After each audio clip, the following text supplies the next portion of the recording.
3 লাখ টাকা খরচ করে বাইক নিলাম এবং বাইকটা কিনেছি আমি সুজুকি জিক্সার FIDX। 3 লাখ টাকা খরচ করে বাইক কেনার পরেও বাইকের সমস্যা। 2,50,000 টাকা বাইক কিনতে 30,000 উপরে কাগজ করছে ঢাকার মেট্রো ল।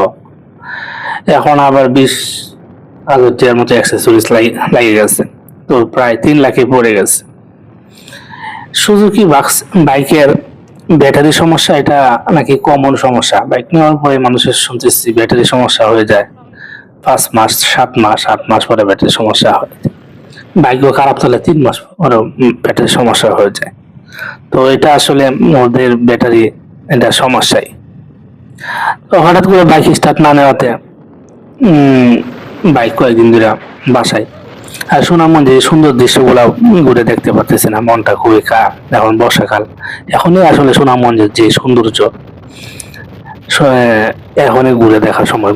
আর শুকনো মৌসুমে তো সবগুলো একবারে শুকিয়ে চিত হয়ে থাকে, এগুলা তখন আর দেখতে ভালো লাগে না। এখন বর্ষা, এখন ভরা যৌবন।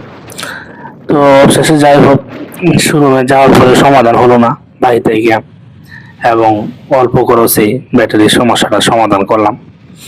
করার পরে আজকে ঘুরতেছি।